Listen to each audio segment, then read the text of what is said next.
Kalau final dan mengikat, ya enggak, karena pengadilan. Ya. Ya, final dan mengikat itu sampai Mahkamah Agung. Tapi putusan itu apakah menjadi bukti sentral nanti, karena temanya ini apakah Roy Suryo CS bisa terjerat pidana, apakah itu bisa menjadi bukti sentral untuk menjerat ya Roy Suryo itu pidana, ya itu bukti sentral. Kenapa? Karena itu otoritas.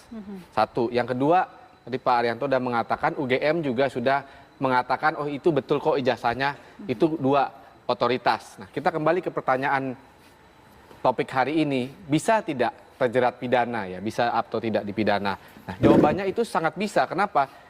Kita sudah pernah diskusi ya, bahwa saya mengatakan legal truth tadi, ya. Legal truth, formal truth itu sudah mengarah ke sana, karena untuk menetapkan seseorang sebagai tersangka, itu cuma perlu angka tadi, 2 alat bukti, kuantumnya 2. Nah, di sini tadi sudah ada keputusan dari Bareskrim, lapornya, nah itu 1 tuh. Kemudian ada juga perbandingan-perbandingan, dokumen-dokumen yang dibandingkan dengan ijazah-ijazah lainnya ya pada tahun itu.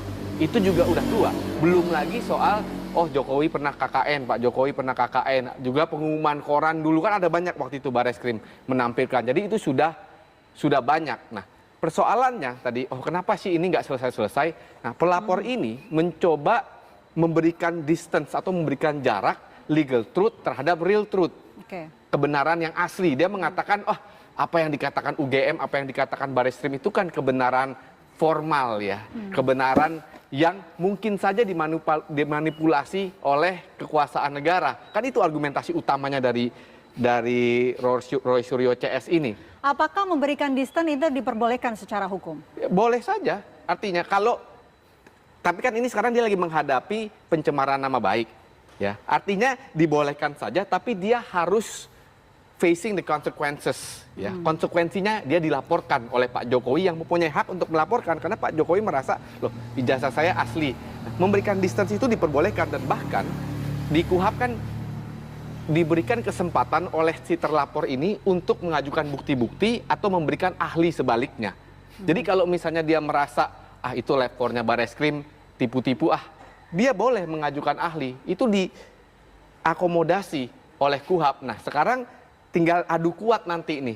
Ahli forensiknya Roy Suryo dan ahli forensiknya yang dilakukan oleh Bareskrim, metodenya mana yang lebih valid. Nah, ini adalah upaya-upaya untuk memberikan distance, untuk memberikan jarak. Lewat tadi. mana untuk kemudian mengajukan ahli-ahli tadi tuh? Itu bisa lewat mana sih? Penyidikan, di proses penyelidikan, di penyidikan. Nah, ini kan sekarang masih penyelidikan ya. Jadi tahapnya tuh penyidikan, kemudian menetapkan tersangka.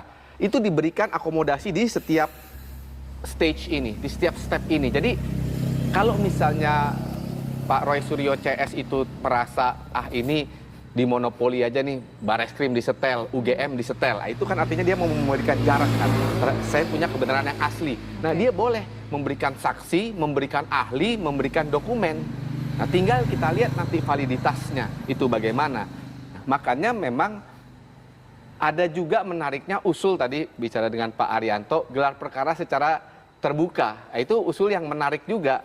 Karena persoalan ini kan sudah berlarut-larut ya, sehingga orang bisa melihat ya.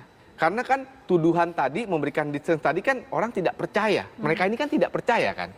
Kalau dari pihak penyidiknya ini wajib nggak sih untuk menampung ketika ada pihak yang ingin mengajukan ahli dari pihak luar begitu? Hukumnya seperti apa? Wajib. Itu diatur di dalam KUHP. Lihat pasal 65 KUHP itu.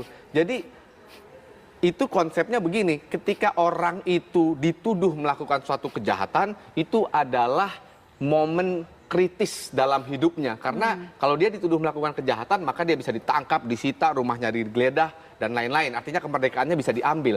Oleh karena itu, KUHP itu sebenarnya dalam sisi ini sudah mengakomodasi. Ya. Dan penyidik itu wajib memeriksa. Kalau ada permintaan itu wajib memeriksa, baik di saat penyidikan, artinya di saat pemeriksaan polisi ini, dan ketika nanti di saat pengadilan. Harus diperiksa.